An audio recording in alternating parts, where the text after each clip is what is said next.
అలాగే. ఎందుకంటే ఇది నాకు సిగ్నల్ ఉన్నా ఉండకపోయినా మిమ్మల్ని హోస్ట్ చేసా సేఫ్ గా ఉంటుందని, అలాగే. పాఠం అంతరాయం కలగకుండా. అలాగే. అలాగే. ఓం శుక్లాం వరధరం విష్ణుం శశివర్ణం చతుర్భుజం ప్రసన్నవదనం ధ్యాయేత్ సర్వవిఘ్నోపశాంతయే.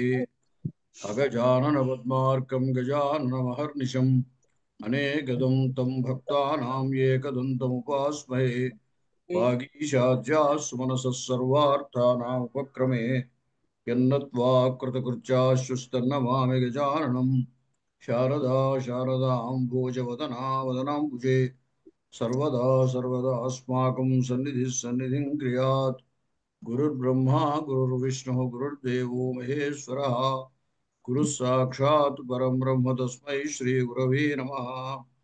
ఓం నమః పాణినికాచ్యాయన పతంజలిభ్యः శబ్ద విద్యా సంప్రదాయ కర్తృభ్యో వంశ ఋషిభ్యో మహద్భ్యో మునిభ్యో గురుభ్యః. ఇంతకు ముందు పాఠంలో ఈ అభేదము సంసర్గము కాదు. భట్టోజీ దీక్షితుల వారి యొక్క అభిప్రాయంలో అభేదము సంబంధము. నాగేశుల వారు అభేదము సంబంధము కాదు అని నిరూపిస్తున్నారు. ఆ నిరూపించడానికి ఆయన కారణాలు ఏమేం చెప్తున్నారు అంటే, సంబంధ లక్షణం ఏదైతే ఉందో, సంబంధో హి సంబంధిభ్యాం భిన్న ద్విష్ట అని చెప్తారు. సంబంధిభ్యాం, మనం ఏ రెండిటికి సంబంధం చెబుతున్నామో ఆ రెండిటి కంటే భిన్నమైనదే సంబంధం అవుతుంది. ఇప్పుడు అభేదం అని చెబుతూ ఒకదానికోటి భిన్నమైనది అని చెప్పడం కుదరదు కాబట్టి అసలు సంబంధ లక్షణమే ఈ అభేదానికి పట్టదు అన్నారు. రెండవది, ఆద్యంతవదేకస్మిన్ అనే సూత్రంలో భాష్యంలో రాహోశిరవత్ రాహోశిర ఇతివత్ అని సమర్థించారు. ఎలాగంటే రాహోహ శిర అన్నప్పుడు రాహువు శిరస్సు ఒకడే. ఆ రాక్షసుని ఖండించినప్పుడు శిరస్సుకి రాహు అని, మిగతా భాగానికి కేతు అని అన్నారు. అంచేత శిరస్సే రాహు అయినప్పుడు రాహో శిర అనే ప్రయోగం ఎలా కుదురుతుంది? షష్ఠి రెండిటికి సంబంధము అని చెప్పాలంటే రెండు వేరు వేరు వస్తువులు అయి ఉండాలి. ఇక్కడ రాహువు శిరస్సు ఒకటే కదా అంటే వ్యపదేశివదేకస్మిన్ అని చెప్పి ఒకే దాని యందు వ్యపదేశవద్భావం. వ్యపదేశవద్భావం అంటే విశిష్ట అపదేశ వ్యపదేశ అంటే ఒక ప్రత్యేకమైన భిన్నమైనటువంటి వ్యవహారము, పేరు. అపదేశం అంటే పేరు లేదా వ్యవహారము. భిన్నమైన వ్యవహారం అంటే రాహువునేమో అనేకావస్థాపన్నమైనటువంటి శిరస్సుని రాహు అని, ఏకావస్థాపన్నమైనటువంటి శిరస్సుని శిరస్సు అని చెప్పి రెండు వేరు వేరు అని చెప్పి అవయవిభావం. అవయవిభావాన్ని చెప్పినప్పుడు షష్ఠీ విభక్తి షష్ఠీ శేషే అని వస్తుంది. అంచేది ఇక్కడ ఈ వ్యపదేశివద్భావాన్ని చెప్పారే కానీ అభేదాన్ని చెప్పలేదు భాష్యకారు.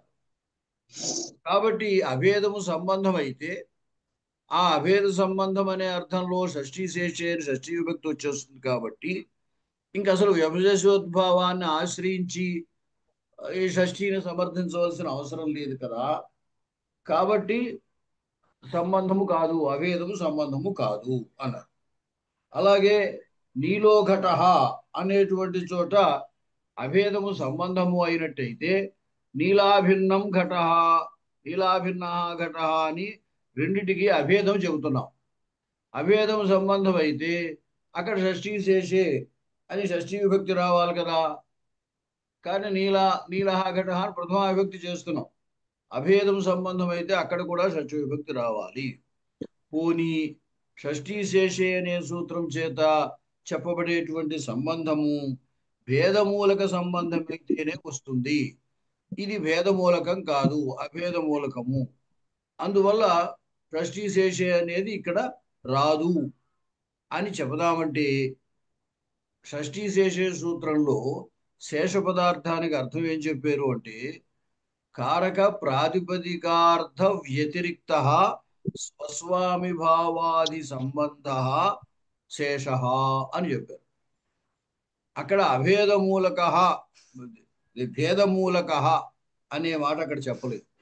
కాబట్టి భేదమూలక సంబంధమే షష్ఠ్యర్థము అని చెప్పే అవకాశం కూడా లేదు. అలాగే ఇంకొక కారణం చెబుతున్నారు. ఏమిటి అంటే మొన్న ఇంతవరకు చెప్పడం అయింది, తర్వాత కారణం ఇప్పుడు చెప్తున్నాం. అతయేవ తార్కిక నవ్యైరపి కర్మధారయోత్తర భావ ప్రత్యయ పదార్థతావచ్ఛేదక సామానాధికరణ్య వచనత్వం కృత్తద్ధిత సమాసేభ్య సంబంధాభిధానం భావ ప్రత్యయేన ఇది అభియుక్తోక్తే అని చెప్పారు. తార్కికుల్లో నవ్యులు, ప్రాచీనులు నవ్యులు అని రెండు రకాలుగా ఉన్నారు. ఆ నవ్యులు ఏం చెప్పారంటే కర్మధారయ ఉత్తర భావ ప్రత్యయస్య, అక్కడ ప్రయోగం ఏమిటి అంటే వ్యాప్తి విశిష్ట పక్షధర్మతా జ్ఞాన జన్య జ్ఞానం అనుమితి. అనుమితి అనే దానికి నిర్వచనం చెబుతూ వ్యాప్తి విశిష్ట పక్షధర్మతా జ్ఞాన జన్య జ్ఞానం, వ్యాప్తి విశిష్ట పక్షధర్మత, వ్యాప్తితో కూడిన పక్షధర్మత, పక్షధర్మ అనే శబ్దం తర్వాత త అని భావార్థక ప్రత్యయం. తస్య భావస్త్వతలౌ, తస్య భావ అనే అర్థంలో త్వ తల్ అనే రెండు ప్రత్యయాలు చెప్పబడ్డాయి. ఇప్పుడు గోహ భావ గోత్వం గోత, లేదా మానవస్య భావ మానవత్వం మానవత. అలాగా ఇక్కడ పక్షధర్మత అని భావార్థక ప్రత్యయం. ఈ భావార్థక ప్రత్యయానికి అర్థం ఏమిటి అంటే వారు ఈ విధంగా వ్యాఖ్య చేశారు నైయాయికులు. కర్మధారయ ఉత్తర భావ ప్రత్యయ, ఇక్కడ వ్యాప్తి విశిష్ట పక్షధర్మము అనేది కర్మధారయ సమాసం. వ్యాప్తి విశిష్టశ్చ అసౌ పక్షధర్మశ్చ వ్యాప్తి విశిష్ట పక్షధర్మ తస్య భావ వ్యాప్తి విశిష్ట పక్షధర్మత అని ప్రక్రియ అక్కడ అవిగ్రహ వాక్యం. ఈ ఇక్కడున్న తా అనే భావ ప్రత్యయానికి పదార్థతావచ్ఛేదక సామానాధికరణ్య వచనత్వం, పదార్థత్వం ఏదైతే ఉందో ఆ రెండిటికి అవచ్ఛేద సామానాధికరణ్యం అంటే రెండిటికి విశేషణ విశేష భావం చేత రెండిటికి సామానాధికరణ్యం వాళ్ళు చెప్పారు. అలాగే కృతద్ధిత సమాసేభ్య సంబంధాభిధానం, కృతు తద్ధిత సమాస వాటి మీద కనుక భావ ప్రత్యయం చెప్పినట్టయితే వాటికి ఉన్న సంబంధాన్ని చెబుతుంది. అంటే కృతంతం దగ్గర కానీ తద్ధితాంతం దగ్గర కానీ సమాసం దగ్గర కానీ వాటి మీద మళ్ళీ భావ ప్రత్యయం చేస్తే ఆ భావ ప్రత్యయము వాటికి ఉన్న సంబంధాన్ని చెబుతుంది అని భావ ప్రత్యయం యొక్క అభిప్రాయం. అంటే కర్మధారయ సమాసము తర్వాత వచ్చే భావ ప్రత్యయము వాటికి ఉన్న సంబంధాన్ని చెబుతుంది అని చెప్పబడింది. ఇప్పుడు అభేదస్య సంబంధత్వేన భానే తస్యైవ తదుత్తర భావ ప్రత్యయ వాచ్యతా వక్తుం యుక్త. ఇప్పుడు అభేదము సంబంధము అన్నట్టయితే అక్కడ వాళ్ళు ఏం చెప్పాలి అంటే సామానాధికరణ్య వచనత్వం భావ ప్రత్యయానికి, కర్మధారయం తర్వాత వచ్చే భావ ప్రత్యయానికి పదార్థావచ్ఛేదక సామానాధికరణ్యం అర్థము అని చెప్పారు. ఈ అభేదమే సంబంధమైతే అక్కడ అభేదము అని అర్థం చెబితే సరిపోతుంది. కానీ సామానాధికరణ్యం అని వాళ్ళు చెప్పారు. కాబట్టి దాన్ని బట్టి కూడా వాళ్ళ అభిప్రాయంలో కూడా అభేదము సంబంధము కాదు అని తెలుస్తుంది. ఎలాగంటే దానికి ఉదాహరణ చూపించారు. రాజపౌరుషం అని, రాజ్ఞ పురుష, రాజపురుష, రాజ్ఞ పురుష రాజపురుష. ఇక్కడ రాజ్ఞ అనే షష్ఠి స్వస్వామి భావ సంబంధం అర్థంలో వస్తుంది. అంటే రాజుకి ఈ పురుషుడికి సంబంధం ఏమిటంటే స్వస్వామి భావ సంబంధం. రాజా స్వామి, ఇతడు సేవకుడు కాబట్టి తాను. ఈ సేవకుడికి అంటే పురుషుడికి రాజుకి ఉన్న సంబంధం స్వస్వామి భావ సంబంధం. షష్ఠికి అర్థం ఏమిటి అంటే స్వస్వామి భావ సంబంధం. సమాసం చేశాక రాజపురుష అయిపోయింది. అయిపోయి దాని మీద భావార్థక ప్రత్యయం రాజపురుషస్య భావ అన్నాం అనుకోండి, రాజపౌరుష్యం అని అవుతుంది. ఇక్కడ భావార్థానికి, ఇక్కడ ఆ ప్రత్యయానికి అర్థం ఏమన్నారంటే వృత్తి అంటారు దీన్ని. కృత్తు తద్దిత సమాస ఏకశేష సనాద్యంత ధాతు రూపా పంచవృత్తయ. 5 వృత్తులు ఉన్నాయి సంస్కృత వ్యాకరణంలో. కృత్ ప్రత్యయం చేసినప్పుడు చెప్పేదాన్ని కృతువృత్తి అంటారు. తద్దిత ప్రత్యయం చేసినప్పుడు తద్దిత వృత్తి అంటారు. సమాసము చేస్తే సమాస వృత్తి అంటారు. ఏకశేష అని ఉంది, అంటే 2 పదాలు ఉన్నప్పుడు దాంట్లో ఒక పదమే మిగులుతుంటుంది. మాతా చ పితా చ పితరవు, అటువంటివి ఏకశేష. ఆ ఏకశేష ఒక వృత్తి. అలాగే ఇచ్ఛార్థంలో సన్ను చేస్తుంటాం. గంతుమిచ్చా జగమిషా, పఠితుమిచ్చా పిపఠిషా, జేతుమిచ్చా జిగమిషా ఇత్యాది సన్నంతములు ఉన్నాయి. ఆ సన్ను కెంగు కెచ్చు కామ్యచ్చు ఇట్లాగే ఒక 6-7 ప్రత్యయాలు ఉన్నాయి. ఆ ప్రత్యయాలు చేసినప్పుడు దాన్ని సనాద్యంత ధాతురూప వృత్తి అంటారు. ఇలా 5 రకాలైనటువంటి వృత్తులు ఉన్నాయి. ఇప్పుడు ఇక్కడ ఏం చెప్తున్నారంటే ఈ రాజపౌరుష్యం అనేటువంటి చోట రాజపురుష అనేటువంటి సమాస వృత్తి మీద భావార్థక ప్రత్యయం చేయబడింది. ఈ భావార్థక ప్రత్యయము వాటి సంబంధాన్ని చెబుతుంది. అంటే వృత్తిలో ఎప్పుడు కూడా ఆ రెండింటి సంబంధాన్ని ఈ తద్దిత ప్రత్యయము భావార్థక ప్రత్యయము చెబుతుంది అని చెప్పారు. అంచేది ఏమైందన్నమాట, పూర్వోత్తర పదార్థముల యొక్క సంబంధాన్ని ఈ భావ ప్రత్యయం చెబుతుంది. కాబట్టి ఇక్కడ కూడా వ్యాప్తి విశిష్ట పక్షధర్మ అనేటువంటి వ్యాప్తి విశిష్ట పక్షధర్మ ఈ 2 శబ్దముల యొక్క అర్థం ఏదైతే ఉందో వాటి సంబంధాన్ని దాని తర్వాత ఉన్న తా అనేటువంటి భావ ప్రత్యయం చెబుతుంది. కాబట్టి ఆ సంబంధం వాళ్ళు ఏమన్నారంటే సామానాధికరణ్యం, అంటే విశేషణ విశేష భావ సంబంధం సామానాధికరణ్యం అంటే. కాబట్టి విశేషణ విశేష భావ సంబంధాన్ని వాళ్ళు చెప్పారు, కానీ అభేదాన్ని చెప్పలేదు. మీరు చెప్పినట్టుగా అభేదం సంబంధం అయితే అక్కడ కూడా వాళ్ళు అభేదము అని అనుండేవారు కదా, అంచేత అభేదము సంబంధము కాదు అని చెప్పారు. తర్వాత నచ ప్రథమార్థ సహా ఇత్యదోష. ప్రథమార్థము అంటే ప్రథమా విభక్తి యొక్క అర్థం. పోనీ అభేదము ప్రథమా విభక్తి యొక్క అర్థమే అని చెబుతామయ్యా. అప్పుడు నీలహ ఘట అని ప్రథమా విభక్తి ఉన్నప్పుడు నీలాభిన్న ఘట అని అర్థం వస్తుంది. కాబట్టి ఈ అభేదాన్ని ప్రథమా విభక్తికి అర్థంగానే స్వీకరిస్తాము. అంటే అనుశాసనాభావాత్ అలా చెప్పడానికి వీలు లేదయ్యా. అభేదార్థంలో ప్రథమ వస్తుంది అని మనకి ఎక్కడా చెప్పలేదు.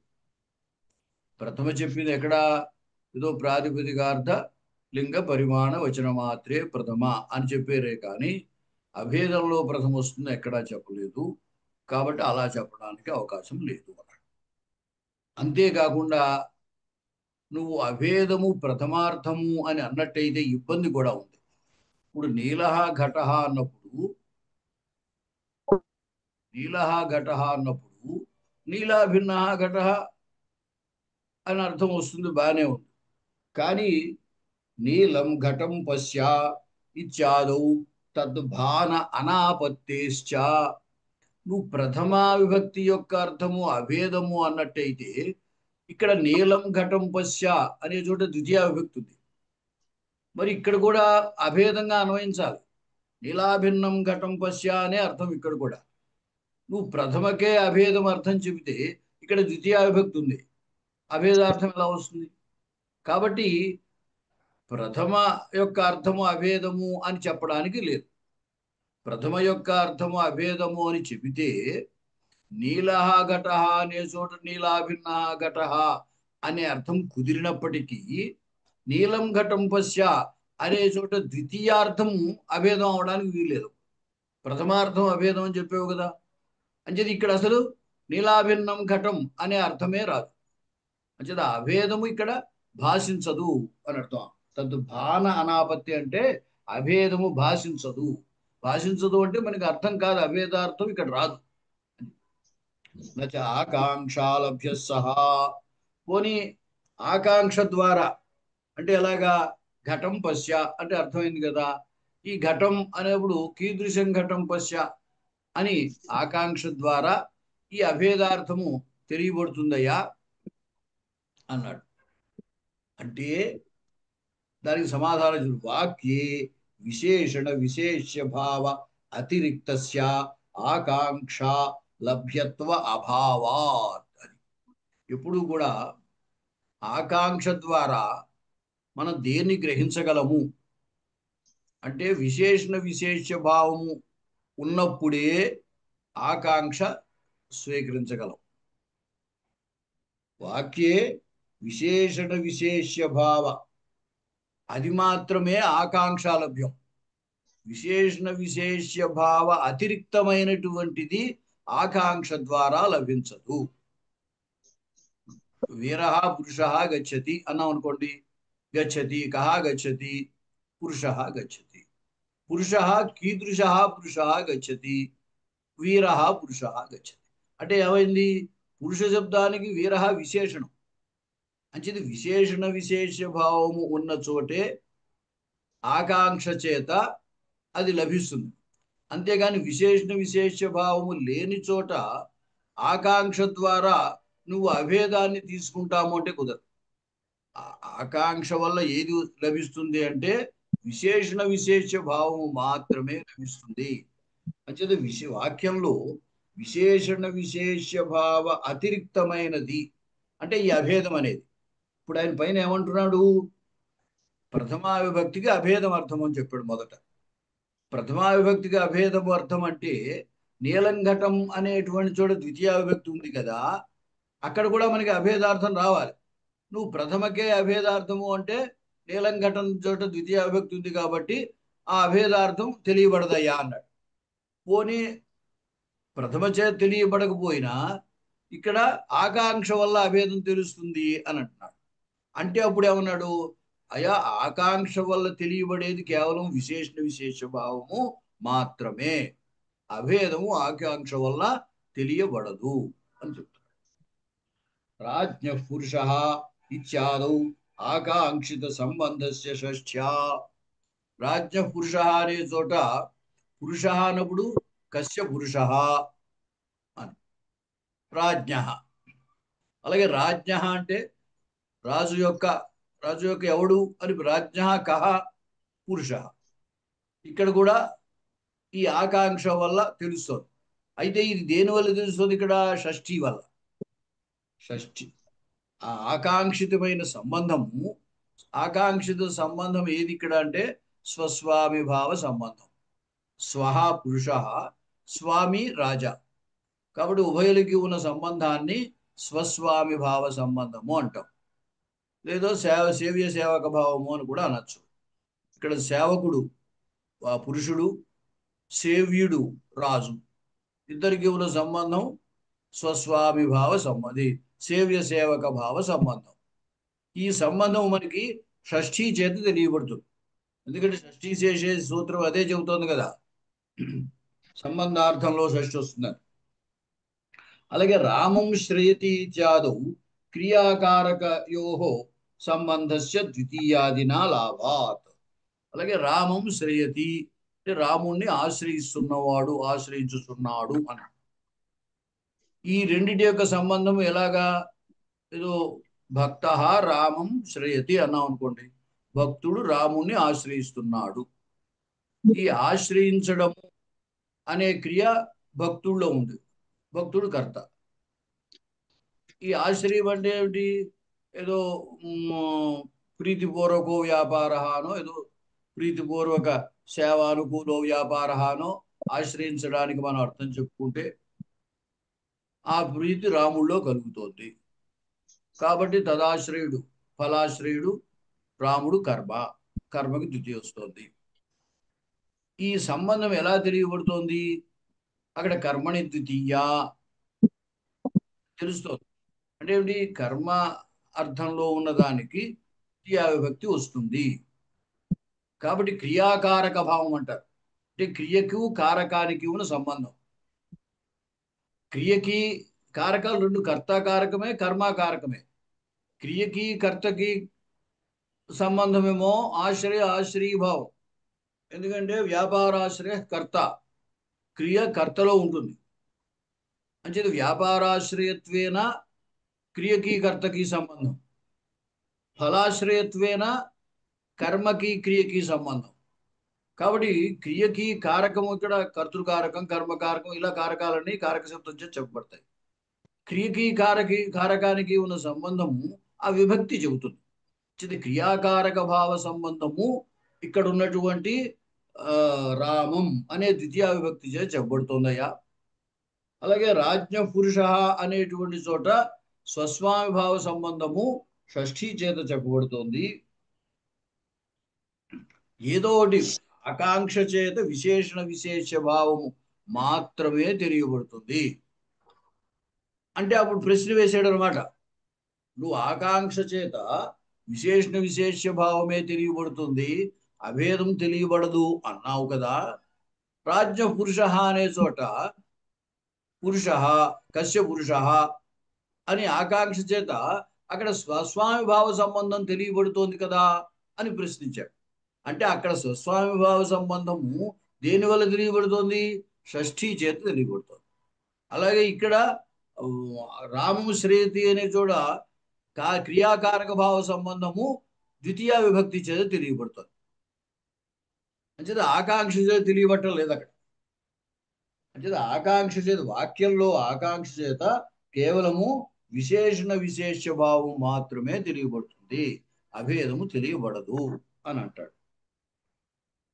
కారక విభక్తీనాం తత్తత్ శక్తి తత్తత్ క్రియాకారక భావ సంబంధశ్చ అర్థ ఇతి కారకే ఇతి సూత్రభాష్యాత్ సమర్థ సూత్రభాష్యాచ్చ లభ్యతే ఇది అగ్రే నిరూపయిష్యామః. కారక విభక్తులు అని పేరు వీటికి. ఎందుకంటే కారకే అనే అధికారంలో ఈ కర్మణి ద్వితీయ, కర్తృకరణయోస్ తృతీయ ఇత్యాది విభక్తులు అన్నీ విధింపబడ్డాయి. కాబట్టి వీటికి కారక విభక్తులు అని పేరు. కారక విభక్తులకు తత్తత్ శక్తి అంటే ఆ శక్తి అంటే కర్తృత్వ శక్తి, కర్మత్వ శక్తి, కరణత్వ శక్తి, అది శక్తి అంటే. తత్ క్రియాకారక భావ సంబంధశ్చ, దానికి క్రియకి ఉండే సంబంధం, దాన్ని మనం క్రియాకారక భావ సంబంధం అని అంటుంటాం. ఎందువల్లంటే కారకాలు మారుతూ ఉంటాయి. అంటే క్రియకు కర్మకు ఉన్న సంబంధం, క్రియకు కరణానికి ఉన్న సంబంధం, క్రియకు సంప్రదానానికి ఉన్న సంబంధం, ఇలాగా ఆ కారకాలు మారుతున్నాయి. కాబట్టి వీటన్నిటికీ సామాన్యంగా ఏం చెప్తారు సంబంధం అంటే క్రియాకారక భావము సంబంధము అని చెప్తారు. అంచేత కారక విభక్తులకు ఆ శక్తి అంటే కర్మత్వ శక్తి, కరణత్వ శక్తి అనేటువంటిది, క్రియాకారక భావ సంబంధము అర్థము అనే విషయాన్ని కారకే అనే సూత్రభాష్యంలోను, సమర్థ సూత్రభాష్యము అంటే సమర్థ పద విధి అని సూత్రం, ఆ సూత్రభాష్యంలోను చెప్పబడింది. ఆ విషయము ముందు ముందు ఇక్కడ ఈ టెక్స్ట్లోనే మేము నిరూపిస్తాము. నచ సంబంధ ఆకాంక్షాలభ్య తద్భానే మానాభావాత్ అనవస్థాపత్తేశ్చ. సంబంధము అని ఇప్పుడు ఇక్కడ ఉద్దేశం ఏమిటంటే నీలం ఘటం పశ్య అనేటువంటి చోట అక్కడెక్కడ గొడవ వచ్చింది. ప్రథమకి అభేదము అన్వయము, అదే అభేదము అర్థము అని చెప్పేస్తామంటే అసలు ప్రథమ అభేదార్థంలో చెప్పబడలేదయా, అటువంటి సూత్రం ఏది లేదు అని ముందు సమాధానం చెప్పాడు. చెప్పి నువ్వు అలా చెప్పితే ఇంకో ఇబ్బంది కూడా వస్తుంది. ఏమిటంటే నీలం ఘటం పశ్య అనే చోట మనకి అభేదము అక్కడ తెలియబడదు, ఎందుకంటే ద్వితీయ విభక్తి ఉంది కాబట్టి. నువ్వు అభేదం ప్రథమార్థం అన్నావు, ఇక్కడ ద్వితీయ విభక్తి ఉంది కాబట్టి అభేదార్థం తెలియదు అని అన్నాడు. అనేదానికి ప్రమాణంగా చూపిస్తున్నాడు. ఏమిటంటే వాక్యంలో విశేషణ అంటే ఆకాంక్ష వల్ల లభిస్తుంది అని మళ్ళీ సమాధానం చెప్పబోయాడు. చెబితే ఆకాంక్ష వల్ల విశేషణ విశేష భావం తెలియబడుతుంది కానీ అభేదం తెలియబడదు అని చెప్పాడు. అంటే మళ్ళీ పూర్వపక్షి అంటున్నాడు, నీలంఘటం పశ్య అనే చోట నీల ఘట ఈ రెండింటికి విశేషణ విశేష భావము అంగీకరిస్తావు కదా, అది నువ్వు ఆకాంక్ష వల్ల లభిస్తుంది అని చెబుతున్నావు కదా. కాబట్టి ఆ విశేషణ విశేష భావము చేత అభేదం తెలియబడుతుంది అంటాం. సంబంధం అంటే అది. నచ సంబంధ ఆకాంక్షాలభ్య. పోనీ ఈ ఆకాంక్ష వల్ల సంబంధం మొదటి సంబంధము విశేషణ విశేష భావం, దాని చేత తెలియబడే సంబంధము అభేదం. అంచేది ఆకాంక్ష వల్ల కేవలం సంబంధం అంటే విశేషణ విశేష భావ సంబంధం కాదు, సంబంధము చేత తెలియబడే ఇంకో సంబంధము అభేద సంబంధం, అది తెలియబడుతుంది అని చెప్తాను అన్నాడు. అంటే అలా చెప్పడానికి వీల్లేదు. తత్వానే మానాభావాతి, ఎక్కడ అలాగ చెప్పబడుతుంది అనే దానికి ప్రమాణం లేదయ్యా. ఇప్పుడు కూడా ఈ వ్యాకరణ శాస్త్రంలో ఏమిటంటే పాణిని వ్యవహారం కానీ లేదా పతంజలి మహాభాష్యంలో వ్యవహారం కానీ మనము ప్రమాణంగా చూపగలగాలి. అలా ప్రమాణం ఉన్నప్పుడే ఆ సిద్ధాంతాన్ని అంగీకరిస్తారు. అంతేగాని సాధారణంగా మన యుక్తితోటి మన బుద్ధితోటి ఇలా చెబుతాము అంటే అంగీకరించరు అన్నమాట. కాబట్టి సంబంధమైనటువంటి అభేదము ఆకాంక్ష వల్ల తెలియబడుతుంది అని చెబుతానంటే అలా చెబుతున్నట్టుగా ప్రమాణం ఎక్కడైనా ఉండాలి. ఎక్కడైనా ఇంకో చోట ఉదాహరణ చూపించాలి, ఓ పలానా చోట అలా చెప్పారు కదా. ఇప్పుడు చూడండి, మనకి కోర్టు కేసుల్లో వాటిలో ఇటువంటి కేసే ఇది వరకు వచ్చింది, అప్పుడు ఇలా చెప్పారు అని చెబుతుంటారు. అలాగే ఇక్కడ కూడా ఏంటనమాట, ఇలాగే నువ్వు భాష్యంలో ఎక్కడైనా ఇలా చెప్పిన ప్రదేశం ఉంటే చెప్పు, అప్పుడు అంగీకరిస్తాం. అటువంటి ప్రమాణం ఏమీ లేదు. తర్వాత అనవస్థాపత్తేశ్చ, ఇలాగా సంబంధము చేత సంబంధం తెలియబడుతుంది అని అంగీకరిస్తే ఒక వ్యవస్థ కూడా ఉండదు, ఆ అనవస్థ ఏర్పడుతుంది. అంటే ఎవరికి తోచినట్టు వాళ్ళు దీని చేత చెప్పబడుతుంది, దాని చేత ఇంకోటి చెప్పబడుతుంది అని చెప్తుంటారు. అందువల్ల వ్యవస్థ కుదరదు అని కూడా చెప్పారు. తర్వాత యదపి వీర పురుష ఇత్యాదౌ గుణభేదేన ఏకస్యాపి ద్రవ్యస్య భేదారోపేణ భేదాత్ భేదగర్భం తాదాత్మ్యం సంబంధ ఇది తదపి నా. ఇంచుమించులో ఇంతవరకు అభేదము సంబంధము కాదు అనే దాని మీద ఒక విధంగా హేతువులు చూపించడం సరిపోతుంది.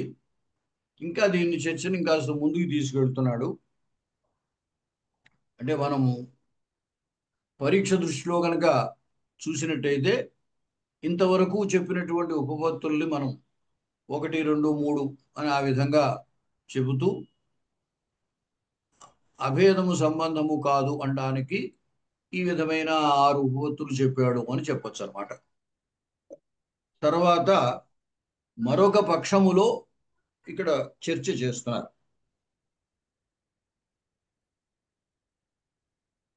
అంటే విశేషణ విశేష భావము. ఆయన ఏమన్నారు ఇందాక, వాక్యంలో ఆకాంక్ష వల్ల విశేషణ విశేష భావం మాత్రమే తెలియబడుతుంది, మరొకటి ఏది తెలియబడదు, మరొకటి ఏది ఆకాంక్షాలభ్యము కాదు అని చెప్పారు. దాని గురించి ఇంకా చర్చ చేస్తున్నాడు. యదపి వీర పురుష ఇత్యాదౌ గుణభేదేన ఏకస్యాపి ద్రవ్యస్య భేదారూపేణ. ఇప్పుడు ఎప్పుడు కూడా విశేషణ విశేష భావము అంటే ఏమిటంటే, విశేషము సామాన్యంగా అన్నిటి యందు ఉన్న ధర్మం, ఆ అన్నిటిలోంచి వేరు చేసేటువంటి దాన్ని విశేషణము అంటారు. విశేషణం అనే దానికి భేదకము అని పేరు.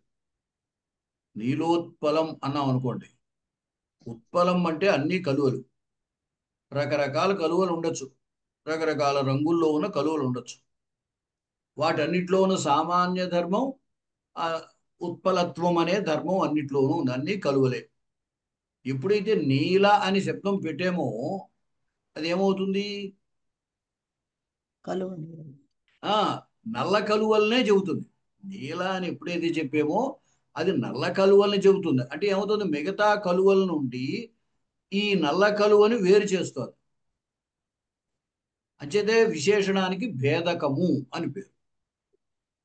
రామ అన్నాం అనుకోండి, రాముడు అంటే బలరాముడు కావచ్చు, పరశురాముడు కావచ్చు, శ్రీరాముడు కావచ్చు.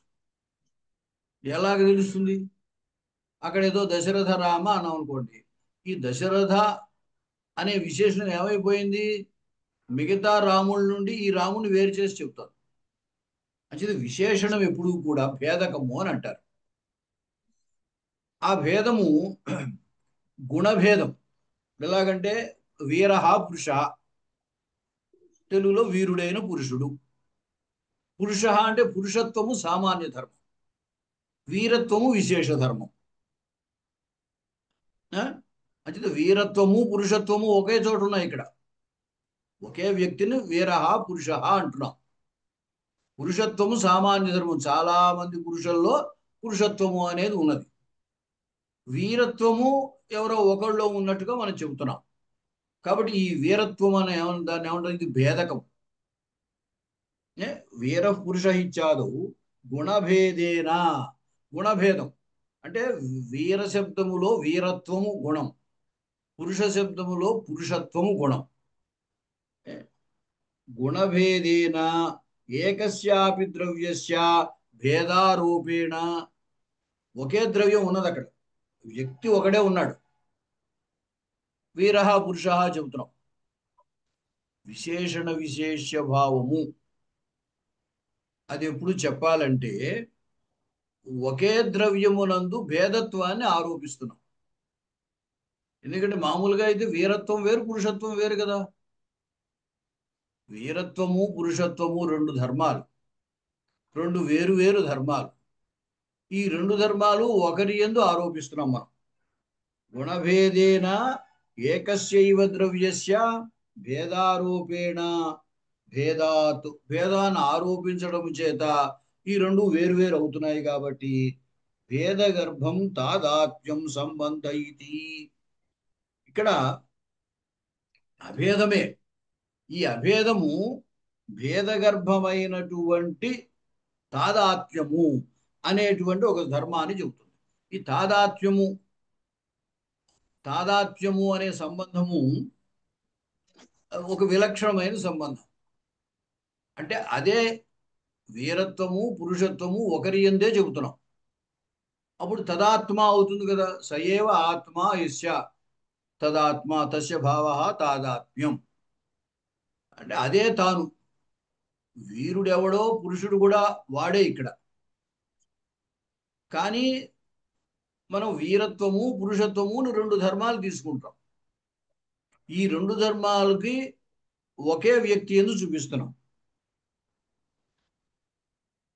అంటే ఇది భేదగర్భమైన తాదాత్మ్యము. అంటే అభేదము భేదము, ఇది భేదగర్భమైన తాదాత్మ్యము సంబంధము అని కొంతమంది చెప్పడం జరిగింది. వీర పురుష అనేటువంటి చోట మామూలుగా ఈ అభేద సంబంధమే తాదాత్మ్య రూపంగా చెప్పబడుతోంది.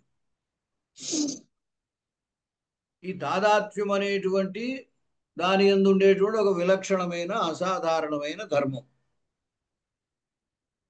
ఇక్కడ ఒకే వస్తువునందు వీరత్వము పురుషత్వము అనేటువంటి రెండు గుణభేదముల చేత భేదత్వాన్ని ఆరోపించం. అంటే ఇది భేదగర్భమైన తాదాత్మ్యము అంటే భేదం ఆరోపింపబడిన భేదము కల తాదాత్మ్యం. వస్తుతః భేదం లేదు కదా. ఇక్కడ వీరుడు ఒకడు పురుషుడు ఒకడు కాదు, ఇద్దరు ఒకడే. వీరుడు వేరు పురుషుడు వేరు కాదు కదా. వస్తుతః భేదము లేదు, కానీ భేదాన్ని ఆరోపించాం. ఆరోపిత భేదం అన్నమాట. అంటే ఈ సంబంధం ఏదైతే ఉందో, ఆరోపింపబడిన భేదగర్భమైన తాదాత్మ్యం ఏదైతే ఉందో అదే అభేద సంబంధము, అదే తాదాత్మ్య రూపమైనది అని చెప్తారు కొంతమంది. అది కూడా తప్పు. తదపిన వాస్తవ భేదమూలక ఇవ ఆరోపిత భేద మూలక సంబంధే అపి షష్ఠ్యాపత్తే. భేదము అని అన్నట్టయితే భేదమూలక సంబంధం ఏదైనా సరే షష్ఠీ విభక్తిని కలగజేస్తుంది. భేదమూలక సంబంధం ఏదైనా సరే షష్ఠీని కలగజేస్తుంది. మీరు అది వాస్తవమైన భేదమా, అవాస్తవమైన లేదా ఆరోపింపబడిన భేదమా అనే తేడా లేదు అన్నాడు. వీరహ పురుష అన్నప్పుడు విశేషణ విశేష భావమే చెప్పాలి, ఇంక అంతకంటే ఇంకోటి చెప్పడానికి లేదు. వీరహ పురుష గచ్చతి అంటే అప్పుడు పురుష గచ్చతి, ఆ పురుషుడికి విశేషణం కీదృశ పురుష, వీరహ పురుష. కాబట్టి వీరహ పురుష, వీర పురుష ఈ రెండింటికి ఏమిటి అన్వయము అలాగంటే విశేషణ విశేష భావమే అన్వయము.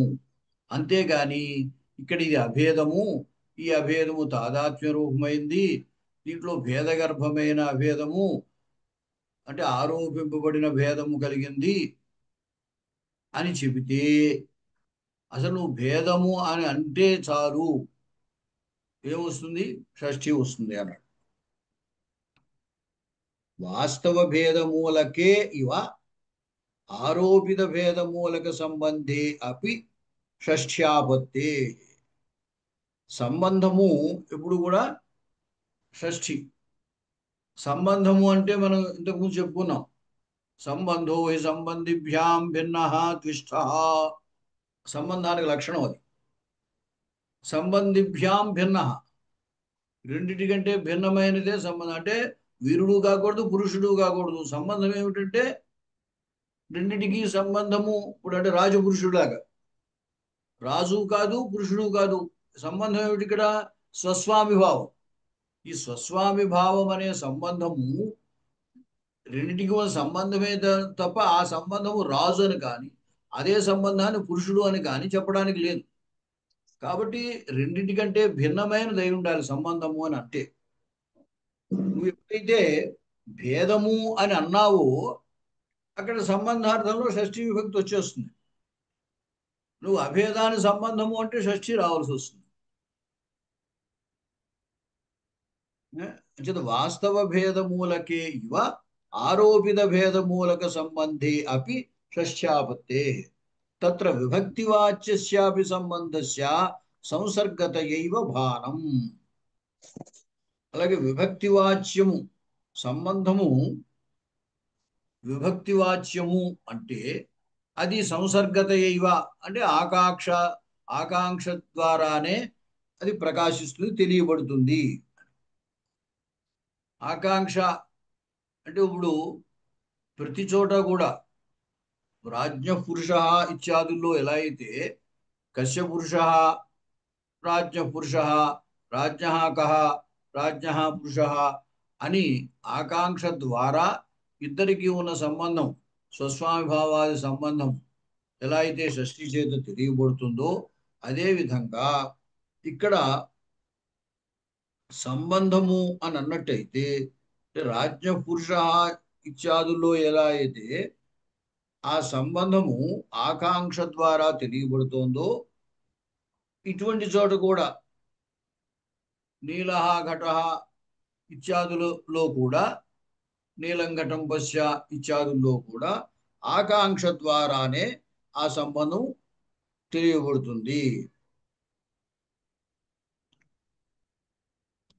అత ఏవ అర్థవత్ సూత్రే భాష్యే ఏషాం పదానాం సామాన్యే వర్తమానానాం యద్ విశేషే అవస్థానం స వాక్యార్థః ఇత్యుక్తం.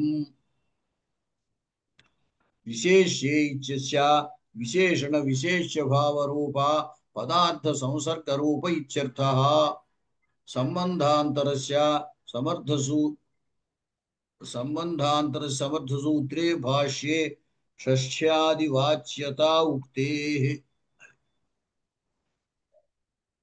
ఇప్పుడు ఎప్పుడు కూడా ఏమంటారంటే వా విశేషణ విశేష్య భావము అనేది వాక్యార్థం వల్ల తెలుస్తుంది కానీ కేవలము పదార్థం ద్వారా తెలియదు. ఎందువల్ల తెలియదు అంటే వీరహ అనేది మనం దేనికి విశేషణంగా వాడుతున్నామో తెలిస్తే కానీ దానికి దీనికి విశేష భావం ఉన్నట్టుగా తెలియదు. అంచేత వీరహ పురుష గచ్చతి ఇత్యాదుల్లో ఆ విశేష భావం ఏదైతే తెలియబడుతోందో అది ఆకాంక్షాలభ్యము అన్నాం. ఆ ఆకాంక్షాలభ్యమైనటువంటి విశేష భావము వాక్యార్థమే కానీ అక్కడున్న విభక్తి అర్థం కాదు. వీరహ దగ్గర ఉన్న విభక్తికి వీరత్వ ప్రవృత్తిని మిశ్రము తదాశ్రయము అంతే అర్థం. ప్రాతిపదిక అర్థమే ప్రథమ, అంతే తప్ప విశేష భావం అనేది ఈ విభక్తి చేత తెలియబడదు, ప్రథమా విభక్తి చేత తెలియబడదు. అంచేది విశేష భావం ఎలా తెలుస్తోంది? వాక్యంలో ఆకాంక్ష వల్ల తెలుస్తోంది. గచ్చతి, కహ గచ్చతి అంటే పురుష గచ్చతి. కీదృశ పురుష గచ్చతి అనే ఆకాంక్షలో వీరహ పురుష గచ్చతి అని చెప్తున్నాం. అప్పుడు ఈ రెండిటికి విశేష భావం ఉంది అని అర్థం అవుతుంది మనకి. అంచేత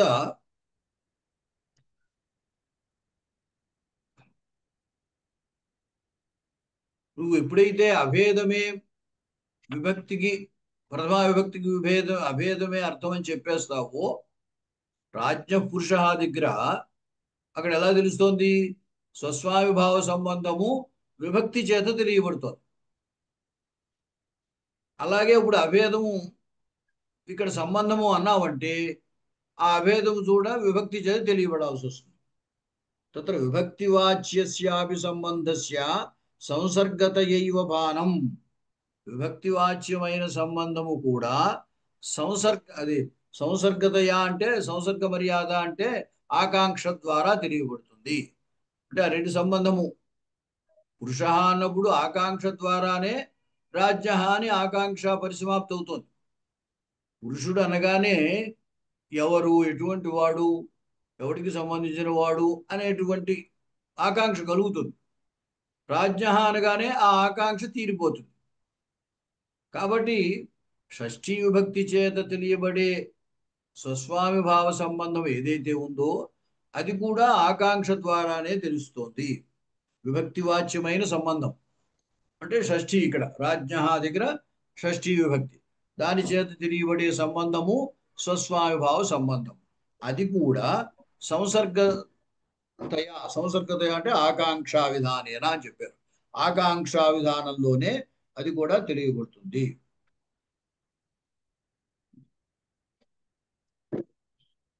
ఎందుకంటే ఘట అన్నాం అనుకోండి, ఘట అంటే అర్థం ఏమిటి అంటే ఘట అంటే అర్థం ఏమిటి అంటే మామూలుగా ఘట అంటే కొండ అని అర్థం చెప్పేస్తాం. అలా కాదు. ఎప్పుడు కూడా మనం ఏం చెప్తున్నాం? ప్రవృత్తి నిమిత్తం తదాశ్రయిష్ట కదా అర్థం. కాబట్టి ఘటత్వ విశిష్ట ఘట. ఇంకా దాన్ని మనం ఒక శాస్త్రీయంగా చెప్పాలనుకోండి, ఘటత్వ ప్రకారక ఘట విశేషక శాబ్దబోధ. మనకి ఏమర్థం అవుతుంది? ఘట అనే దాంట్లో ఘటత్వం ప్రకారం అంటే విశేషణం, ఘటం విశేష్యం, రెండింటికి ఉన్న సంబంధం విశేష భావ సంబంధం. ఘటత్వ ప్రకారక ఘట విశేషక శాబ్దబోధ కలుగుతుంది ఘట అనే చోట. ఘటాధిపద జన్య శాబ్దబోధే అపి శక్యస్యాపి అంటే శక్యార్థం ఏదైతే ఉందో ఆ అర్థము శక్యస్యాపి సంబంధస్య, అక్కడ శక్య సంబంధం ఏంటి? వాచ్యవాచక భావం సంబంధం. ఆ వాచ్యవాచక భావ సంబంధము కూడా సంసర్గతయా భానం అంగీకృతం. అది కూడా సంసర్గ మర్యాద అంటే ఆకాంక్ష ద్వారానే ఆ సంబంధం కూడా తెలియబడుతుంది అని అంగీకరింపబడింది. కాబట్టి విభక్తివాచ్యమైన సంబంధము కూడా ఆకాంక్ష వల్ల తెలియబడుతుంది. అతయేవ అర్థవత్ సూత్రే భాష్యే ఏషాం పదానాం సామాన్యే వర్తమానానాం యద్ విశేషే అవస్థానం స వాక్యార్థః ఇత్యుక్తం. విశేషే ఇత్యస్య విశేషణ విశేష్య భావ రూప పదార్థ సంసర్గ రూప ఇత్యర్థ. అంటే పదము విడిగా ఉన్నప్పుడు సామాన్యం అనే అర్థమే. పురుష అంటే పురుషుడు అనే అర్థం. వీరహ అన్నప్పుడు వీరుడు అనే అర్థం అంతే. వీరహ పురుష అని అన్నప్పుడే రెండిటికి విశేషణ విశేష భావము అనే తెలియబడుతుంది. అంతేగాని విడిగా ఊరికే వీరహ అంటే విశేషణ విశేష భావం ఏమీ తెలియబడదు. అదే ఇక్కడ చెబుతున్నారు. ఏషాం పదానాం సామాన్యే వర్తమానాన. అవి మొదట సామాన్యమైన అర్థమే చెబుతాయి. వీరహ అంటే వీరుడు అనే అర్థమే చెబుతుంది. పురుష అంటే పురుషుడు అనే అర్థమే చెబుతుంది. వాటికి విశేషణ విశేష భావం అనేది ఎప్పుడు తెలుస్తుంది? వీరహ పురుష అని కలిపి ప్రయోగించినప్పుడే ఈ రెండిటికి విశేషణ విశేష భావము ఉన్నది అనే విషయం తెలుస్తుంది. అదే తర్వాత ఏమన్నారు? యద్ విశేషే అవస్థానం. యద్ విశేషే అవస్థానం అంటే మొదట ఇప్పుడు కూడా ప్రథమా విభక్తి ప్రాతిపదికార్థంలో ప్రథమా విభక్తి అన్నాం కదా. కాబట్టి అంటే వీరత్వ, వీరత్వం అక్కడ ప్రవృత్తి నిమిత్తం. ప్రవృత్తి నిమిత్తం తదాశ్రేష్ట. ప్రాతిపదికార్థ సూత్రంలో ప్రాతిపదికార్థము అంటే అర్థం ఏం చెప్పారు? ప్రవృత్తి నిమిత్తము తదాశ్రయం. ఇది బాగా గుర్తుపెట్టుకోండి. ప్రాతిపదికార్థము అంటే భట్టోజీ దీక్షితుల వారు టీతోపస్థితిక ప్రాతిపదికార్థ అని చెప్పేశారు. అయితే అక్కడ స్పష్టత లేదు. ఒక శబ్దం ఉచ్చరించగానే మీకు నియమంగా బుద్ధిలో ఏ అర్థమైతే తెలియబడుతోందో అది ప్రాతిపదికార్థం అనేశారు. కానీ నాగేశులు వారు దాన్ని బాగా స్పష్టపరిచారు. ఏమిటి? ప్రవృత్తి నిమిత్తం తదాశ్రయము. ప్రాతిపదికార్థం అంటే ఏమిటి అంటే ఆ శబ్దం ప్రవర్తించడానికి ఏదో కారణం. అంటే జాతి గుణ క్రియ ఎదురుచ అని చెప్పుకున్నాం కదా. 4 రకాలు. ఒక పదం ఏర్పడడానికి, ఒక శబ్దం ఏర్పడడానికి భాషలో కారణములు 4 రకాలుగా ఉంటాయి. వాటిని ప్రవృత్తి నిమిత్తములు అని అంటారు. ఇంతకు చెప్పుకున్నాం మనం. కాబట్టి ప్రాతిపదికార్థం అంటే ఆ ప్రవృత్తి నిమిత్తము తదాశ్రయము. అంటే జాతి విడిగా ఉండదు, వ్యక్తిని ఆశ్రయించుకుని ఉంటుంది. గుణం విడిగా ఉండదు, వ్యక్తిని ఆశ్రయించుకుని ఉంటుంది. ఇప్పుడు నలుపు అంటే నలుపు అనే గుణం మీకు విడిగా పట్టి చూపించడానికి కుదరదు. నల్లని వస్తువును చూపించాలి మనం. అంచేత గుణము గుణి అంటారు. గుణము గుణిని ఆశ్రయించుకుంటుంది. క్రియ క్రియావత్. క్రియ విడిగా వెళ్ళుట అనే క్రియ ఎవరిలో ఉంటుంది? వ్యక్తిలో ఉంటుంది. ఆ వెళ్ళడం అనే క్రియ మనం దేని ద్వారా మనం తెలుసుకోగలుగుతున్నాం? ఆ వ్యక్తి ద్వారా తెలుసుకోగలుగుతాం. కాబట్టి క్రియ క్రియావత్తులో ఉంటుంది, క్రియ కలిగిన వాడు. అందుచేత అనమాట ఈ ప్రవృత్తి నిమిత్తములని కూడా వ్యక్తిని ఆశ్రయించుకుని ఉంటాయి. కాబట్టి ప్రవృత్తి నిమిత్తము తదాశ్రయము అన్నారు. అంటే వీరత్వము తదాశ్రయమైన వీరుడు అంతే అర్థం వీరహ అనే శబ్దాన్ని. అంతేగాని ఇదేదో దేనికో విశేషణము అనే అర్థం అక్కడ రాదు. ఈ విశేషణ విశేష భావం ఎప్పుడు తెలుస్తుంది? వీరహ పురుష ఆగచ్చతి అని మనం ప్రయోగించినప్పుడు తెలుస్తుంది. అందువల్ల ఏమన్నారంటే కేవలము ఇక్కడ ఉన్న పదాలకి సామాన్యార్థమే ఉంటుంది. అంటే ప్రవృత్తి నిమిత్తము తదర్థమే ఉంటుంది. ఎప్పుడైతే అవి ఇలాగ విశేషణ విశేష భావం కలిగినగా ప్రయోగం అంటే వాక్యంలో ప్రయోగింపబడతాయో అప్పుడే విశేషణ విశేష భావం తెలియబడుతుంది. చేయత్ విశేషే అవస్థానం సవాక్యార్థ. విశేషణ విశేష అవస్థానం అంటే విశేషణ విశేష భావములో ఎప్పుడైతే ఉంటాయో ఆ విశేషణ విశేష భావము వాక్యార్థ. అది వాక్యార్థం, అంతేగాని ఆ శబ్దానికి ఆ పదానికి అర్థం కాదు. ఇత్యుక్తం. విశేషే అనే దానికి విశేషణ విశేష భావ రూప పదార్థ సంసర్గ రూపే ఇత్యర్థ. విశేషణ విశేషణ విశేష భావ రూపమైన పదార్థముల యొక్క సంసర్గం అంటే సంబంధం. ఆ పదార్థ సంబంధాన్ని చెప్పేది. ఎప్పుడైతే విశేష భావ రూపమైన పదార్థ సంబంధాన్ని చెబుతోందో అది వాక్యార్థం వల్ల తెలియబడేదే కానీ పదార్థం వల్ల తెలియబడేది కాదు. సంబంధాంతరస్య సమర్థ సూత్రే సూత్రభాష్యే షష్ఠ్యాది వాచ్యత ఉక్తే. సంబంధాంతరం అంటే ఇంకో స్వస్వామిభావాది సంబంధం. ఈ సంబంధము కారక సంబంధము, కారక ప్రాతిపదికార్థ వ్యతిరిక్తమైన ఏ సంబంధమైనా సరే షష్ఠీ చేత చెప్పబడుతుంది అని సమర్థ సూత్ర భాష్యంలో చెప్పబడి ఉంది. అత ఏవా అంటే విశేషం. ఇప్పుడు చూడండి ఎక్కడికి తీసుకెళ్తున్నాడు జాగ్రత్తగా గమనించండి. వేర పురుష దగ్గర ప్రారంభించాడు. ఆ నీలం ఘటం, నీలముత్పలం, నీల ఘట, అక్కడ విశేషణ విశేష భావము తెలియబడుతోంది కదా. విశేషణ విశేష భావము అని నువ్వు అంగీకరిస్తున్నావు కదా పూర్వపక్షం అన్నాడు. అక్కడ విశేషణ విశేష భావాన్ని అంగీకరిస్తున్నావు కదా, దాని చేతనే అభేదము కూడా తెలియబడుతుంది. ఎలాగంటే వీరత్వము పురుషత్వము అనే రెండు గుణాలు, ఈ భిన్నమైనటువంటి రెండు గుణాలు ఒకదాని యందు ఉన్నాయి కాబట్టి ఒకే వ్యక్తి యందు భేదారోపము చేత భేదగర్భం అంటే ఆరోపిత భేదం కలిగి ఉండి తాదాత్మ్యాన్ని చెబుతుంది, తాదాత్మ్య రూపమైన సంబంధాన్ని చెబుతుంది అని అన్నాడు. అంటే ఈయనేమన్నాడు, నువ్వు ఆరోపిత భేదమైన వస్తుత భేదమైన నువ్వు భేదమూలకము అన్నావంటే షష్ఠీ విభక్తి వచ్చేస్తుంది. కాబట్టి విభక్తివాచ్యమైనటువంటి సంబంధము ఆకాంక్ష ద్వారా తెలియబడుతుంది.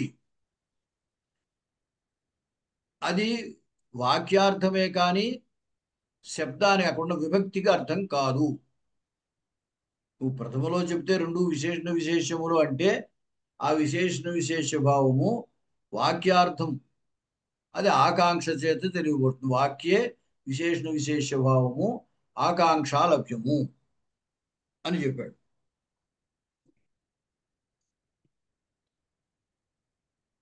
తర్వాత ఏమన్నాడంటే,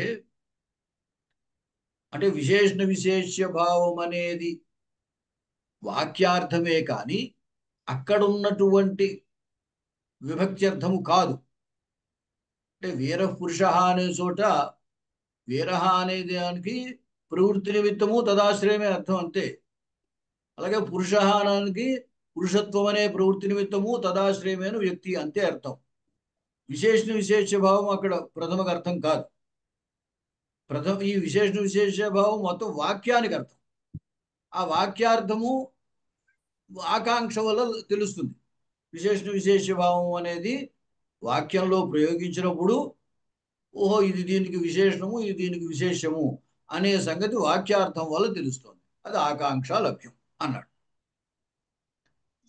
దానికి ఇంకా ప్రమాణం చూపిస్తున్నాడు. అతయేవా ప్రాతిపదికార్థ సూత్రంలో వీరపురుష అనే ప్రయోగం దగ్గర విశేషణ విశేష భావస్య అధికస్య ప్రతీత్యా ప్రాతిపదికార్థ మాత్ర అభావాత్ ప్రథమా నప్రాప్నోతి ఇది ఆశంక్య. అక్కడ భాష్యంలో చూడ ఎట్లాగా అన్ని రకాలైనటువంటి మనకు కలిగే సందేహాలన్నిటినీ వాళ్ళే ముందు ఆశంక చేసి సమాధానాలు చెబుతుంటారు శాస్త్రంలో. వీర పురుష అన్నప్పుడు విశేషణ విశేష భావం తెలుస్తోంది కదటయ్యా. మరి ఈ విశేషణ విశేష భావం అనేది ప్రథమార్థం కాదు కదా. ప్రథమార్థం మనకి ప్రాతిపదికార్థం కదా. అసలు ప్రాతిపదికార్థము కంటే అధికముగా విశేషణ విశేష భావం తెలుస్తోంది కాబట్టి అసలు ఇక్కడ ప్రథమే రాదు అన్నారు. ప్రథమ రావాలంటే ప్రాతిపదికార్థం.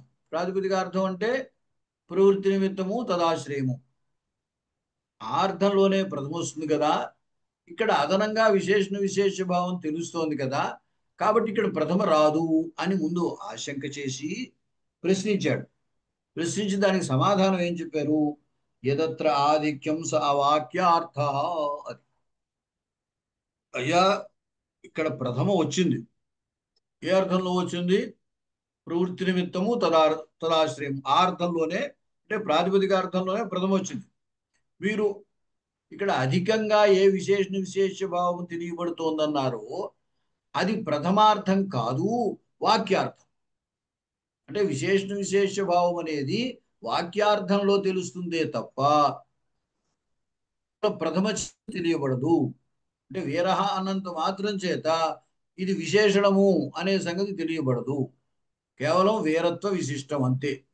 వీరత్వం ప్రవృత్తి నిమిత్తము, తద్విశిష్టమైంది ద్రవ్యం, వ్యక్తి, అంతే. అంతే తెలియబడుతుంది కానీ విశేషణ విశేష భావము ప్రథమ చేత తెలియబడదు. ఈ విశేషణ విశేష భావము వాక్యార్థంలో తెలియబడుతుంది అన్నాడు. కాబట్టి విశేషణ విశేష భావం వాక్యార్థమే కానీ ప్రథమార్థం కాదు ఇది చెప్తాం. అలాగే అక్కడ కయ్యటులు వారు వ్యాఖ్యానంలో అత్ర కయ్యట మహాభాష్యానికి కయ్యటుడు ప్రదీపము అనేటువంటి వ్యాఖ్య రాశారు. నాగేశుడు ఉద్యోతము అనేటువంటి వ్యాఖ్య రాశారు.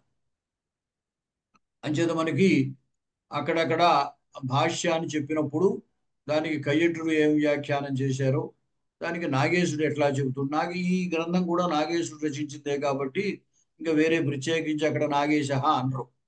ఈయన అభిప్రాయాన్ని ఈయన చెప్తుంటారు. ఈయనకి అనుకూలంగా ఉన్న చోట కయ్యటులది చెప్తారు.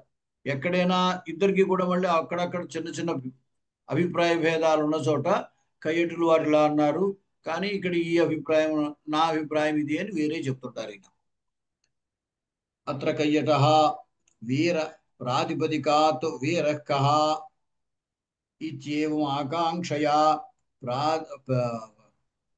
ప్రాపిత విశేషణత్వం అనపేక్ష స్వార్థమాత్ర నిష్ఠాత్ ప్రథమా. అది ఇక్కడ వీర అన్నప్పుడు వీరుడు విశేషణం, వీరత్వం విశేషణం. కానీ ఇక్కడ విశేషణత్వాన్ని అపేక్షించి ప్రథమ రాలేదు. దానితో సంబంధం లేకుండా కేవలం ప్రాతిపదికార్థంలోనే ప్రథమ వచ్చింది అని అక్కడ చెప్తున్నారు కయ్యుడు. వీర ప్రాతిపదికాత్ వీర కహ ఇతేవం ఆకాంక్షయా, వీరుడు ఎవడు అనేటువంటి ఆకాంక్ష చేత మనకి ఏం తెలుస్తుంది? వీర పురుష అన్నప్పుడు ఏమైపోయింది? ఆ పురుషుడికి వీరుడు విశేషణము అనే సంగతి మనకి తెలుస్తోంది వీర పురుష అన్నప్పుడు. అయితే ఆ విశేషణత్వం అనేది ఆకాంక్షయా ప్రాపిత విశేషణత్వం, ఆకాంక్ష చేత పొందింపబడిన విశేషణత్వం.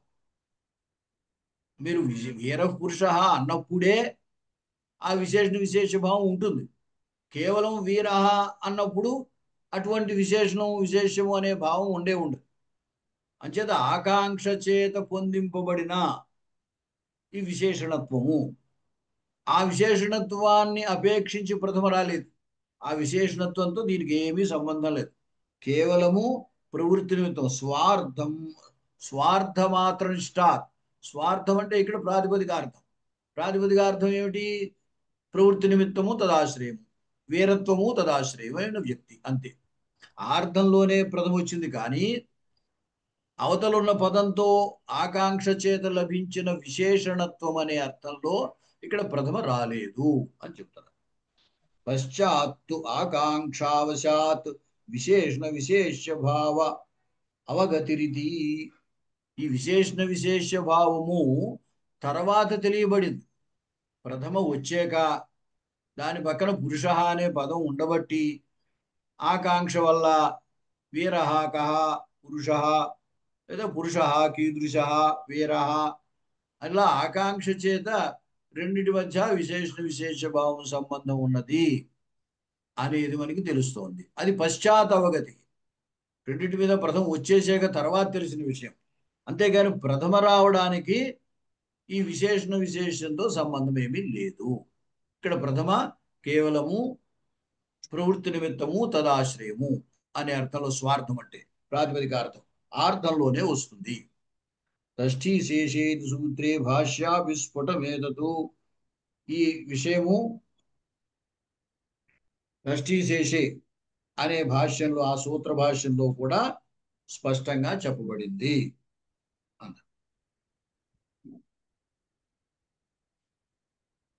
తర్వాత ఘటో ఘట ఇత్యాదౌ విశేషణ విశేష్య భావ వారణాయ సోపి ధర్మభేద మూలక ఆరోపిత భేద సాపేక్ష ఇది బోధ్యం.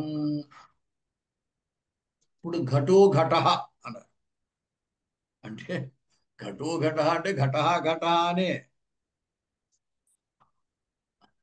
ఘట అనే 2 సార్లు అన్నాడు అంతే. కొండ రెండు సార్లు అంటే రెండింటికి విశేషణ విశేష భావం ఉంటుందా? ఉండదు. అయితే రెండు సార్లు ఘటహ ఘటహ అనడం వల్ల ఏమైపోయింది? రెండో పదం పక్కన పెట్టేసరికి ఈ రెండింటికి ఏదో ఒక సంబంధాన్ని చెప్పాలి. మరి రెండు సంబంధం చెప్పాలంటే ఇక్కడ చెప్పాల్సింది ఏమవుతుంది? విశేషణ విశేష భావము చెప్పాల్సి ఉంటుంది. ఆ విశేషణ విశేష భావము కుదురుతుందా? కుదరదు. ఎందుకంటే విశేషణ విశేష భావం అంటే భేదం ఉండాలి. వీర పురుష ప్రవృత్తి నిమిత్త భేదం ఉంది అక్కడ. వీర శబ్దం ప్రవర్తించడానికి నిమిత్తం వీరత్వం, పురుష శబ్దం ప్రవర్తించడానికి నిమిత్తం పురుషత్వం. అలాగ ప్రవృత్తి నిమిత్త భేదం ఉన్నప్పుడే రెండింటికి విశేషణ విశేష భావం ఉంటుంది. ఇక్కడ ఘటహ ఘటహ అన్నప్పుడు ఘట శబ్దానికి ప్రవృత్తి నిమిత్తం ఘటత్వం, మళ్ళీ ఇంకో ఘట శబ్దానికి కూడా ప్రవృత్తి నిమిత్తం ఘటత్వమే. మరి ప్రవృత్తి నిమిత్త భేదం లేకపోతే విశేషణ విశేష భావం ఎలా కుదురుతుంది? అంటే విశేషణ విశేష భావాన్ని ఇక్కడ రాకుండా ఉండడం కోసం సోపి ధర్మ భేద మూలక ఆరోపిత భేద సాపేక్ష ఇది బోధ్యం. అంటే విశేషణ విశేష భావం కూడా ధర్మభేద మూలక ఆరోపిత భేద సాపేక్షం. ధర్మ భేద మూలకం, ధర్మభేదం ఉండాలి. విశేషణ విశేష భావం ఉండాలి అంటే ధర్మభేదం ఉండాలి. అదే ప్రవృత్తి నిమిత్త భేదం అంటే. అప్పుడు అలా ధర్మభేదం ఉన్నప్పుడే అప్పుడు ఆరోపిత భేదం ఏర్పడుతుంది. ఆరోపిత భేద సాపేక్షం, ఆరోపిత భేదము కలిగి ఉన్నప్పుడే విశేషణ విశేష భావం ఉంటుంది. ఆరోపిత భేదం అని ఎందుకన్నారంటే వీరహ పురుష అనేది ఎవరిని చెబుతున్నాం? ఒక పురుషుడినే చెబుతున్నాం. మరి వస్తుతగా ఇద్దరికి భేదం ఏం లేదు కదా. నీలహ ఘటహ అంటే నల్ల కొండ. ఈ నీల శబ్దం చేత, కొండ శబ్దం చేత, ఘట అనే శబ్దం చేత ఒకదాన్నే చెబుతున్నాం. మరి వస్తుత భేదం లేదు రెండింటికి. కానీ ప్రవృత్తి నిమిత్తంలో భేదం ఉంది. నీల శబ్దము ప్రవర్తించడానికి నీలత్వం నిమిత్తం, ఘట శబ్దం ప్రవర్తించడానికి ఘటత్వం నిమిత్తం. ఆ ప్రవృత్తి నిమిత్త భేదాన్ని ఆశ్రయించి వ్యక్తిలో భేదాన్ని ఆరోపిస్తున్నాం. అలా అటువంటి భేదం ఉన్నప్పుడే విశేషణ విశేష భావం కుదురుతుంది. అందుచేత ఏమన్నారు ఇక్కడ? ధర్మభేద మూలక ఆరోపిత భేద సాపేక్ష విశేషణ విశేష భావ అన్నమాట. విశేషణ విశేష భావము దేన్ని అపేక్షించి ఉంటుంది? భేదాన్ని అపేక్షించి ఉంటుంది. ఆ భేదము ఆరోపిత భేదం. ఎందుకంటే ఒకే వస్తువును మనం చెబుతున్నాం కాబట్టి వస్తువు భేదం లేదు అక్కడ. కానీ ఆరోపిత భేదం. ఈ ఆరోపిత భేదం ఎలా చెప్పడం కుదిరింది? ఆ శబ్దముల యొక్క ప్రవృత్తి నిమిత్త భేదాన్ని బట్టి దాంట్లో మనం భేదాన్ని ఆరోపిస్తాం. అప్పుడే విశేషణ విశేష భావం కుదురు. ఇప్పుడు ఇక్కడ ఘటోఘట దగ్గరికి వచ్చేసరికి ఏమైంది? రెండిటికి ప్రవృత్తి నిమిత్తంలో భేదం లేదు, రెండు ఘటత్వములే. ప్రవృత్తి నిమిత్త భేదం లేదే, నువ్వు ఆరోపిత భేదత్వం చెప్పడానికి కూడా లేదు. అందుచేత ఇక్కడ విశేషణ విశేష భావము కుదరదు. అంటే విశేషణ విశేష భావాన్ని నివారించడానికి ఈ విశేషణ విశేష భావం ఎటువంటిది అన్నారు? ఆరోపిత భేద సాపేక్షం అన్నారు. అలా ఈ ఆరోపిత భేదాన్ని ఇక్కడ చెప్పడానికి లేదు కాబట్టి ఇక్కడ విశేషణ విశేష భావము ఉండదు అని చెప్పారు. హరిణాభియుక్తం విశేషణ విశేష్యత్వం పదయోరుపజాయతే న ప్రాతిపదికార్థశ్చ తత్రైవం వ్యతిరిచ్యతే. హరి కూడా ఈ విషయంలో చెప్పాడు. విశేషణ విశేష్యత్వము పదయోహ ఉపజాయతే. రెండు పదాల యొక్క సంబంధం వల్ల విశేషణ విశేష భావం అనేది కలుగుతుంది. కాబట్టి అది కేవలము ప్రథమార్థం మాత్రము కాదు. వీరహ అన్నంత మాత్రం చేత అది విశేషణము అని చెప్పడానికి లేదు. పురుష అన్నంత మాత్రం చేత అది విశేషము అని చెప్పడానికి లేదు. వీర పురుష అని అంటేనే, అంటే పదాంతర సంబంధం లేనిదే విశేషణ విశేష భావము తెలియబడదు. కాబట్టి ప్రథమ ఇప్పుడు ప్రాతిపదికార్థం వల్లే తెలుస్తుంది తప్ప అంతవరకే కానీ విశేషణత్వం అనేది కానీ విశేషత్వం అనేది కానీ ప్రథమ వల్ల చెప్పబడదు అని చెప్తున్నారు అన్నమాట. నా ప్రాతిపదికార్థ అది విశేషణ విశేషత్వం అనేది పదయో అని అక్కడ రెండు పదాలు ఎందుకు చెప్పాడంటే ఒక పదానికి వేరొక పదాంతరంతో సంబంధం ఉన్నప్పుడే విశేషణ విశేషభావము అనేది తెలుస్తుంది. ప్రాతిపదికార్థం మాత్రం కాదది. తత్రైవం వ్యతిరిచ్యతే అంటే అన్నిటికీ భేద ఇది అని చెప్తాడు. పదయో సంబద్ధయో ఇది శేష.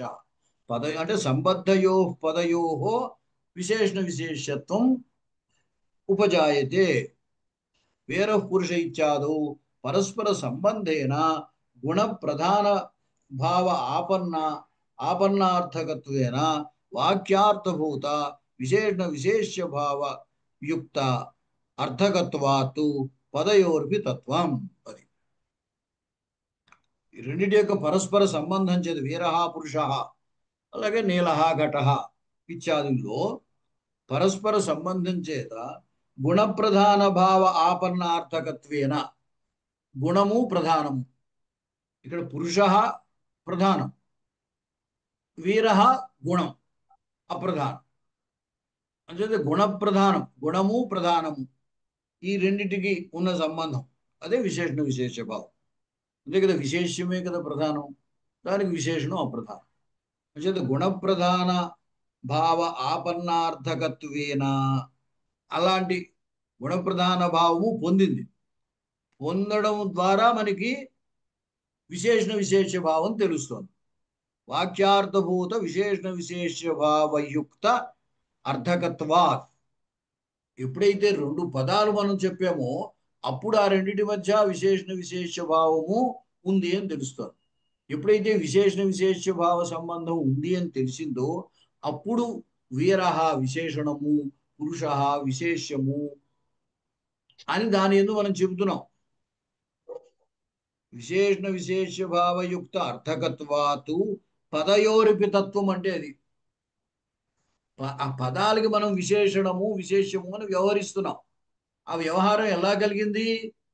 ఆ రెండింటికి ఉన్న సంబంధాన్ని బట్టి ఈ విశేషణం అనేది గుణమని, విశేషం పురుషుడు ప్రధానమని తెలిసాక, ఈ రెండింటికి విశేషణ విశేష భావం ఉంది అని తెలిసాక అప్పుడు పదాల్లో మనం ఏంటంటే ఈ పదం విశేషణము, ఈ పదం విశేషము అనేది చెప్తున్నాం అన్నమాట. అంటే వాటి మధ్య సంబంధం తెలియందే విశేషణము విశేషము అని అనడానికి కూడా లేదు. కాబట్టి విశేషణ విశేష భావం అనేది రెండు పదముల యొక్క సంబంధము ఉన్నాక తెలిసేదే కానీ విభక్తి అవస్థలో ప్రథమా విభక్తి చేసే అవస్థలో విశేషణ విశేష భావము తెలియబడదు. కాబట్టి ప్రథమా విభక్తి కేవలము ప్రాతిపదికార్థంలో మాత్రమే వస్తుంది. అందుచేత ఇప్పుడు ఇంతకీ ఇదంతా ఎందుకు చెప్పారంటే, నువ్వు ఏదైతే విశేషణ విశేష భావము ఒప్పుకుంటావు కదా, ఆ విశేషణ విశేష భావం చేత అభేదం తెలియబడుతుంది అని అన్నాడు కదా. అదంతా కూడా ఇప్పుడు వాక్యార్థంలో తెలియబడేదే కానీ కేవలం శబ్దం చేత తెలియబడేది కాదు. పైగా విశేషణ విశేష భావము వాక్యంలో ఆకాంక్ష లభ్యము. అది మాత్రమే వాక్యంలో ఆకాంక్ష వల్ల లభించేది విశేషణ విశేష భావం మాత్రమే. మిగతావేవి ఆకాంక్ష లభ్యము కాదు అని చెప్పారు. ఏమండి, ఇక్కడితోటి ముగిద్దాము. ఇంక తర్వాత ఇలా ఈ చర్చ అట్లాగే అలా నడుస్తూ ఉంటుంది. ప్రధానంగా అభేదం సంబంధము కాదు అనే చర్చే ఇంకా ముందుకు వెళుతోంది.